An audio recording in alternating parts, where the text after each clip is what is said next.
Hello, this is Art Talk again, and today we have brought you a young and already established artist named Michael Theise. Michael Theise is a trompe-l'œil artist, and that means that he works in fool the eye paintings. I'll tell you more about them later, but first of all, I'll let Michael tell you something about himself. Michael, how long have you been painting? As long as I can remember, I've always painted. And you went to art school? Yes, I did. I studied at Paris School of Art in Hamden.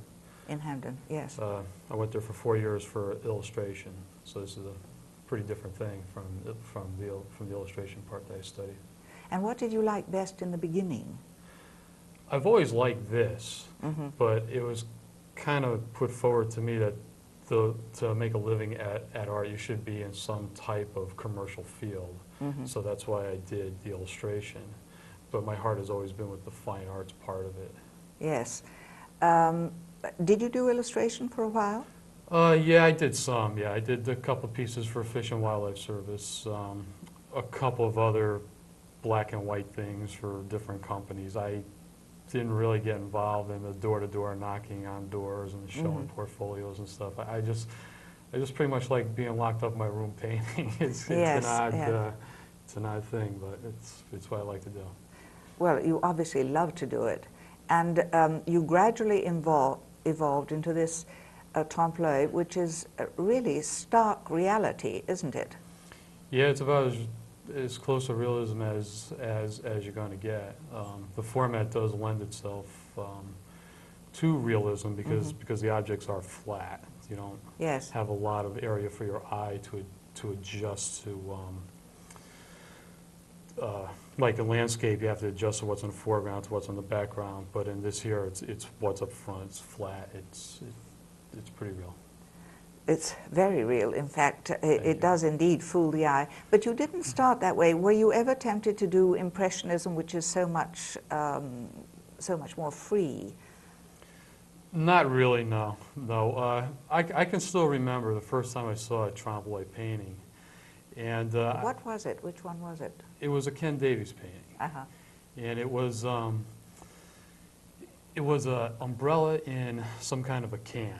And I can still remember kind of just walking by thinking it was a photograph. I didn't really comprehend that it was a painting. And then years later I saw another painting that was of fans, of hand fans. And now I knew a little bit more about trompe painting. And when I took a close look at that, I just could not believe that someone could do that. I mean, I could not believe that there was just someone sitting there with paintbrushes and paint and could pull that off. And yet he did. Does he wear glasses? Yeah, he sure does. He does. Yeah. So he can still do it with glasses. I thought perhaps one of your secrets was your very good eyesight. No, I don't think my eyesight's any better than anybody else's. I should probably have my eyes tested a little bit more often than I do, but I don't think there's anything different. Yeah. No. I wonder, though, if one of your eyes sees better than the other, so that one of your eyes sees the shadows and one of them sees the lines of the objects that you reproduce. I don't know. You don't know. I've You never don't know. really looked Yes. at it like that, Yeah. no.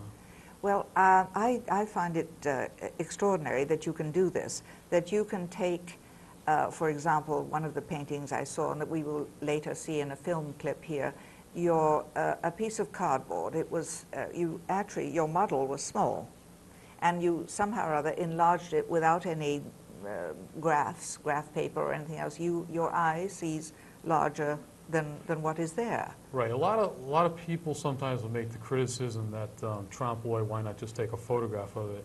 That's a good example of an artist's eye can do anything. It can change it. A camera is locked into whatever is in front Yes. of it. An artist Yes. can move it around, change its color, its shape.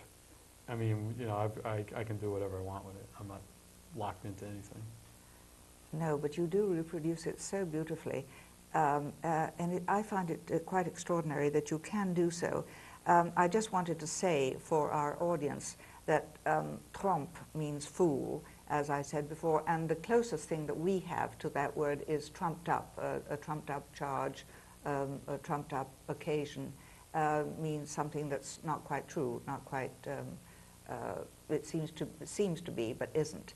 And the eye, of course, is l'œil, which is an odd word for an eye, and especially as the French, when they make it eyes, make it yeux, which is Y-E-U-X.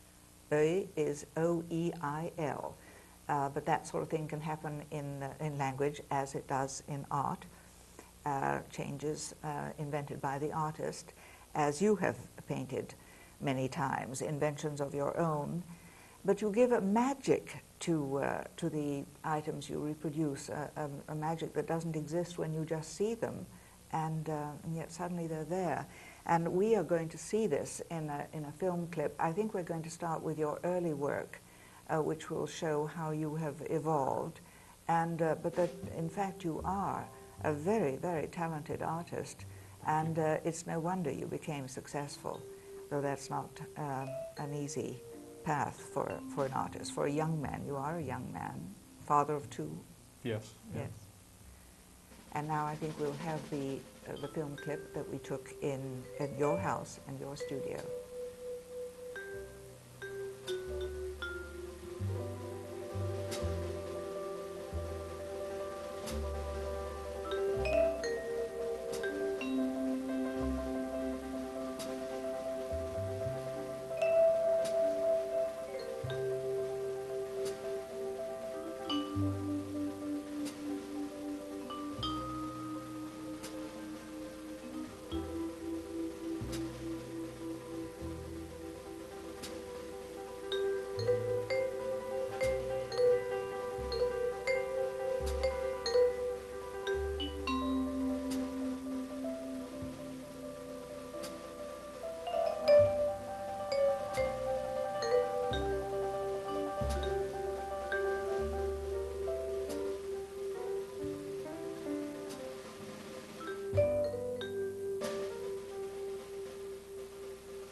right, Michael, you're going to have to do some explaining here, telling us how you did it. We showed, of course, as you noticed, your first efforts, not really your first efforts, but your animal pictures, which you loved animals, I take it. You still do? Yeah, I still do. Yes. And then the first one we showed was the realism, the smokestacks, the billow of smoke and the skyline. That was a very interesting picture. You must like that picture very much. Yeah, I do. I did that one when I was in art school. It's pretty much the one that said that there is a future in realism. Good for you. So yes. that one kind of lit the fire. Yes. That one was pretty successful. Great. And then we showed some of your transition to trompe-l'oeil. There was the duck decoy, and then the little wooden basket with the yarn, the ball of yarn. That must have been difficult to do.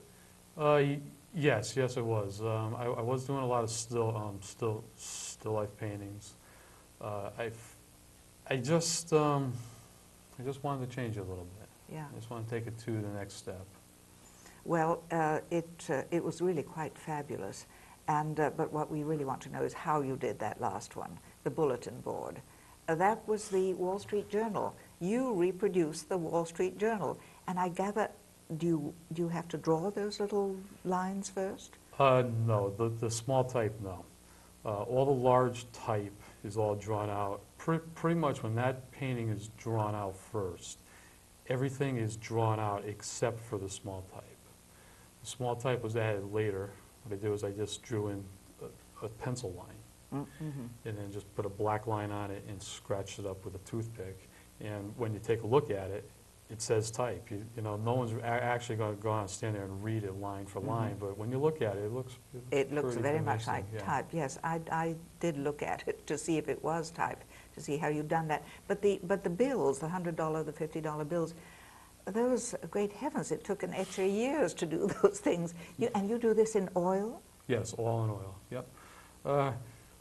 The bills, believe it or not, if you get the drawing right, the painting of them really isn't as hard as you think, because basically it's just a black and white piece there.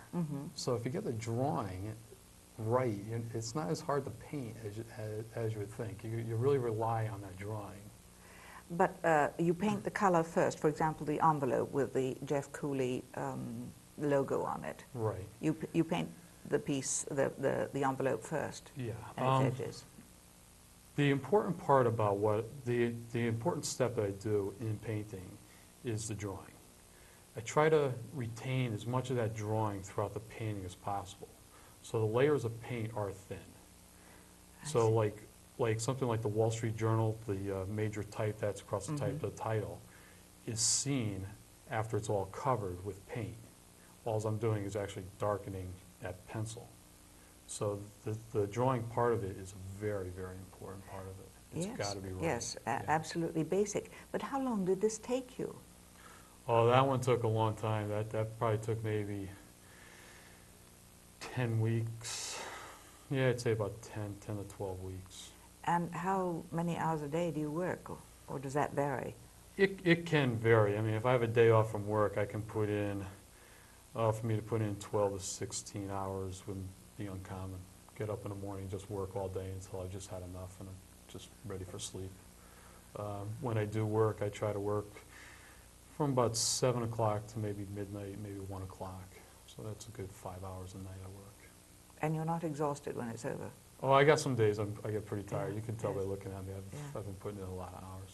Because there were a lot of sections, a lot of details in that bulletin board. You had money, you had envelopes, you had receipts, you had little dirty bits of Scotch tape, you had a little stain on the frame. The frame is also painted. It's just there to fool you. There's nothing there but a flat painting, but you'd never know it just to pass by it casually. Yeah, the tough part about a large major piece is to really keep that interest going, because it's so easy to say, well, I want to get on to another one. But Yes. you really got to be disciplined to keep every section of it right. Yes. You know, every part of it's got to hold up next to the other part. You know, Yes. the 50's got to be as good as the 100, the 100's got to be as good as the 20. You Of got course. Yes. to really Well, now we're going to show a film clip of your studio to show you the sort of mess you work in.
Art is a process that fills our lives. See it, enjoy it. This public service announcement is brought to you by the Griffis Art Center, New London, Connecticut. Well, I was wrong. That was actually our public service message prepared by the Griffis Art Center to show everybody what a lovely town New London is and how much art there is available. We only have a minute or so before we do show your studio, Michael, so did I interrupt when you were talking about your painting? Was there something more you wanted to say about your bulletin board? Not really, no. No. No. No, but I think it's extraordinary that you can find almost anything in your studio and make of it an object of art. Yeah, you'd be surprised. There's a lot of stuff down there. It's all thrown around. Well, I was a little surprised, actually, especially as you'd said you'd tidied it up.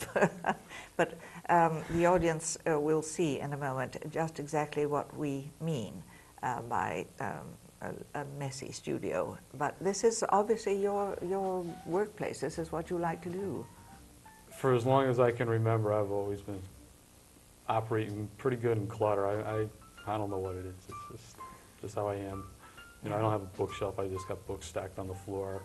Good. I can find them. That's nice. Well, we'll see that in a minute.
Well, I did say that it was a little messy, didn't I?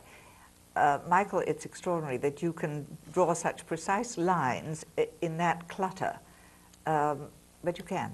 This is your thing. This is the way you paint. It's always worked. It has, indeed, yes. We showed a cheetah. Was it a cheetah or A leopard. a leopard?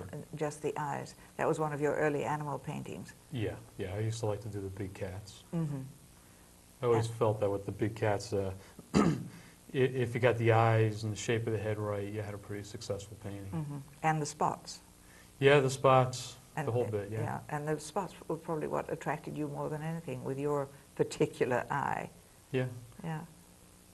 Well, I thought that was an absolutely fascinating glimpse of an artist, not quite at work, but his surroundings. You had, well, I think we're going to see a little more of this in a few minutes in another film clip in which you explain your work, which we can do much more than, you can do much more than I can. It's, well, I have talked, I think, much more than you have, but let me ask you again, where do you get your latest ideas? You know, I don't really have any set way of getting them. I usually find things, old things from antique shops or just things laying around the house, and I'll hang on to them. And eventually I'll find some kind of use for them. Yes, I see. You sort of wander around the streets and pick things up. Well, I wouldn't go that far. You don't have time. You know, but you know, it's just things around the house. My kids will bring things home from school that I might find interesting. I'll hang on to them, pin them up on a wall. Anything, old bills, receipts that have interesting color or something, I throw them in a box. And some nights when I get going, I'll start fishing through it and tack them up on a bulletin board or on wood and just see if I can come up with something interesting. Well, I gather you're not difficult to live with. I like to think I'm not. I should think not. You seem to be very much at ease in your studio and with your work, and as we'll see just now in our next film clip.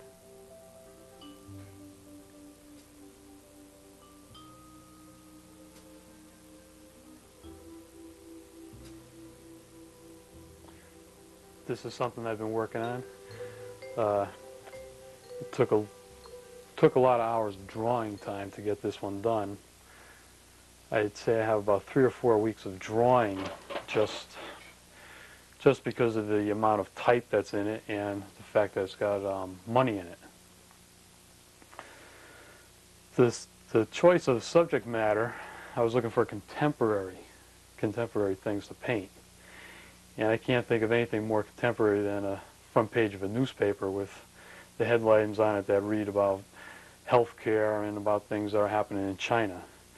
The other items in it were chosen for color. I like to think that Trump painting does not have to be a dark, dull kind of thing that happens. So you'll see there in here it's got some pinks and the blues and oranges. And there are some translucent yellows against blue. Also in this painting, there's a lot of references to humor, my family. I got my son's name, my daughter's name. I got something here that refers to money. It says order money today. And here's a gallery from the envelope. I mean, here's the envelope from the gallery with money hanging out of it. And here it could be seen as a reaction to that in the chance card. Up here you've got the gallery card with what would be seen as a successful owner of a gallery. And the background is about as contemporary as you can get. It's a bulletin board. A lot of places have them, businesses, homes. And you know, put different textures in there. It's got a lot of nice things that happen, stains, pinholes, staples, tacks, screw holes. There's a lot of little things that if you keep on looking, you can keep finding more and more and more things to put in there. On later bulletin boards I've painted. I've gotten into where papers were and they're removed in different color, you know, how it changes the color and stuff. I think if I had to pick, the hardest part of the painting to do would have to be this area in here, because it does involve type. Type is very hard. It's either right or it's wrong. It takes a long time to draw, and it takes equally as long to paint it. So it's easy to lose your interest in it. Another hard part about this area in here is to get the bills to stand out from the newspaper itself, because they're very close in color. They pretty much just involve black and white. But I like to think it was pretty successful. You know, the shadows and the tape and stuff. Let's see, what else? I guess I don't know what else to say here. This is the project I'm working on now. This is something that's going to involve a child's drawing of fall leaves. It's something that a kid would do, would take tempera paint, put them on leaves, and press them against paper. It'll have a nice primitive look to it when it's done. But it's been a long time in coming. It's gone through a lot of changes before it got to this stage. This is the start of this painting here. When I first started this, I was going to have I just wanted an explosion of color. I went with a green background. For some reason, I just could not get used to looking at it. These are the paper.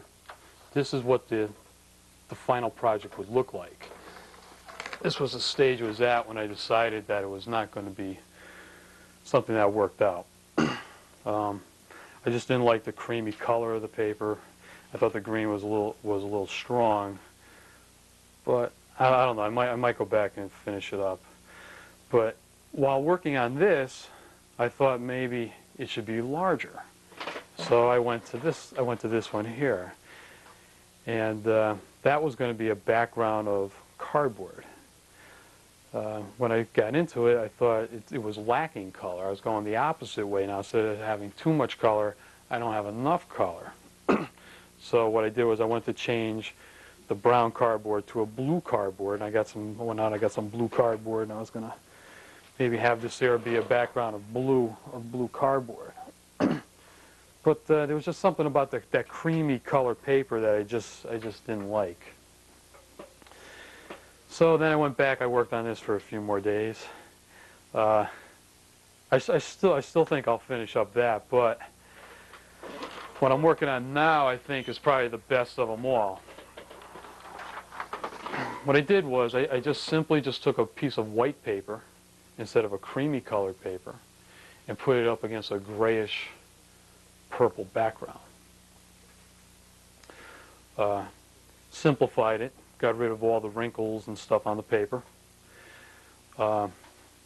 Instead of making it look as if it was something torn out of a flat pad, I have it make it look as if it was torn out of a large kind of loose leaf pad. The stage it's at now, some parts of it are done. The construction paper is pretty much done.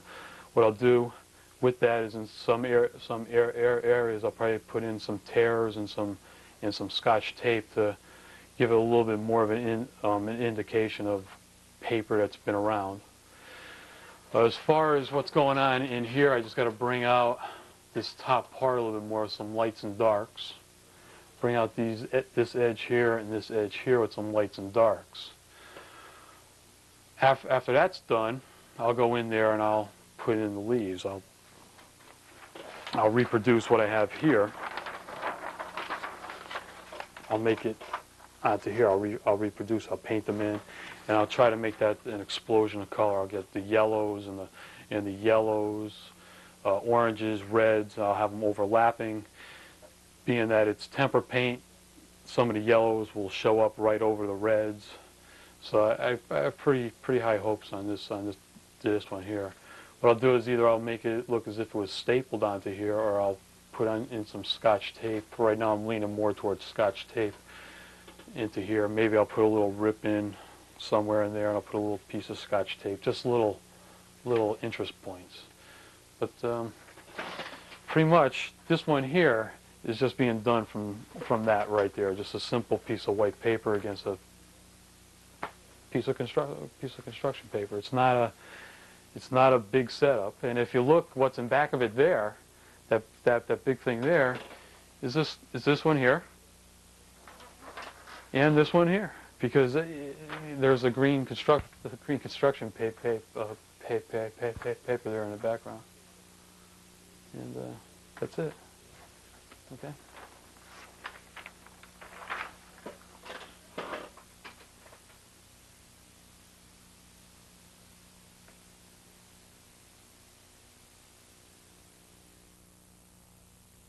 We're going to show you another of Michael's bulletin boards, a subject with which he has a great fascination. May we have the camera on the new bulletin board?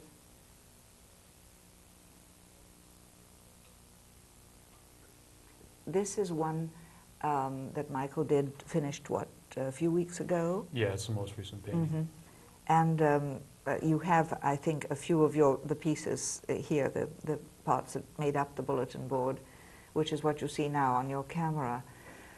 And there it is. Now, why bulletin boards? They are fascinating, but why bulletin boards?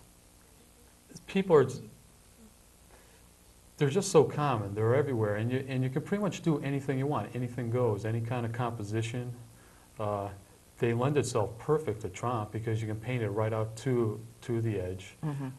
That holds up even without a frame. It looks like the actual object. If that was hanging on the wall, the only indication that it's not the actual board would be that it's framed. Yes, and in a more prestigious place than a normal bulletin board. Yeah, it's just a great object. Yes, it is. And this one right here on the table, which our audience probably thinks is just an ordinary little slate chalkboard. Right. Right here. That has a little bit of a history in American art. It's been painted a few times by a few different artists. Mm-hmm.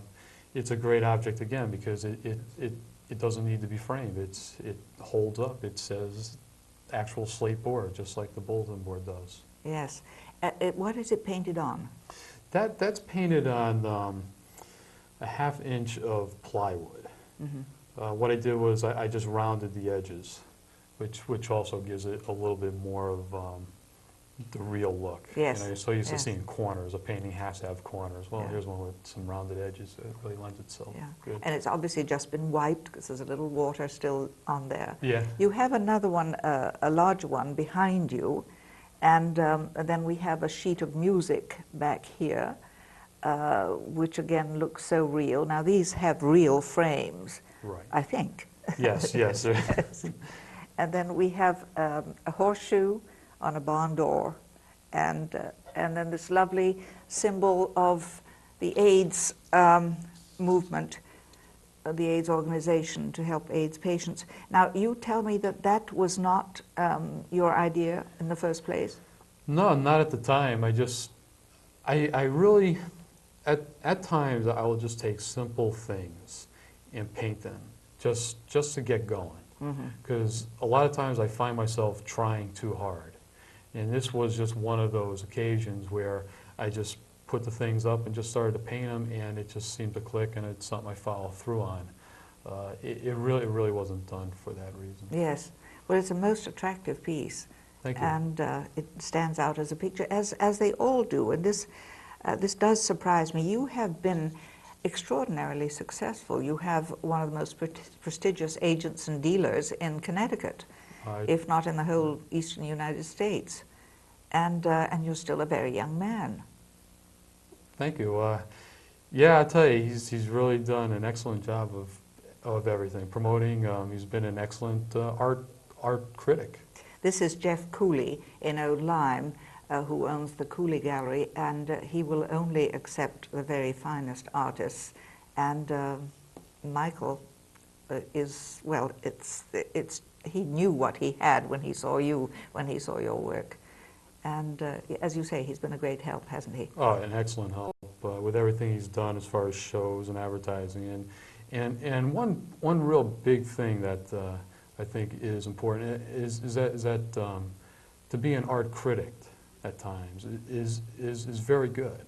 Yes. How to make the paintings look more Trompe-like, find objects that lend itself to being Trompe, and paint them out to the edge and things like that. And there was a time when I brought a few up there and he was like, well, what's holding the paper up? Maybe you should have a piece of tape or a nail or something. So now they're just automatic things that happen. So he's been a big help. He was almost a teacher to you. Yeah, in many Yes, ways, yes. absolutely, sure. Oh, that's marvelous. But you still have a job despite your success. Oh, I sure do. and it's a fascinating job. Tell us. I'm a produce manager with Stop and Shop. In Norwalk. In Norwalk, yes. Yes. And are you never tempted to paint the fruit and vegetables that you see, or you can't stand the sight of them at the Well, end it's of not the that I day? can't stand the sight of them, but no, I really couldn't see me coming home and painting fruit, no. Well, tell me, who collects Trompe? I would imagine just about anybody who likes art. I think if you have a varied collection, Trompe L'oeil is going to be a part of it. Yes. And, well, the skill is part of it, an integral part of it, the Right. skill that goes into it. It isn't so much the beauty of the picture, but the extraordinary skill. And I suspect, though, that there are collectors who only collect Trompe. I wouldn't really know.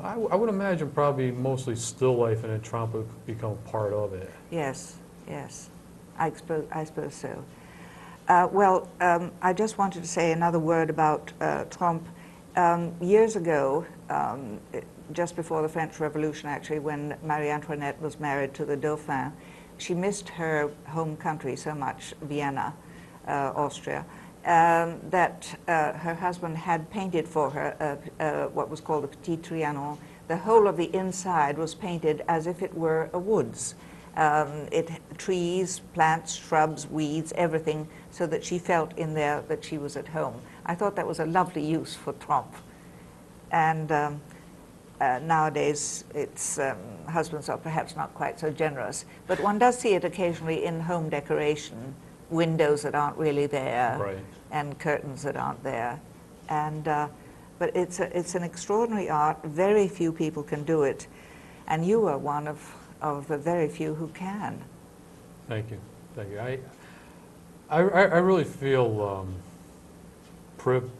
it's a privilege to be able to paint. I can't say it in any other way than that. Every time I sit down to paint, I always try to make sure it's the best I can do. So I know that Trompe definitely lends itself to that. Yes, it does. Well, congratulations, Thank and we were very glad to have you here on Art Talk, and we hope everybody will tune in next week for another Art Talk. Thank you very much. This is Pamela Bond, I used to be Bird, for Art Talk. Thank you.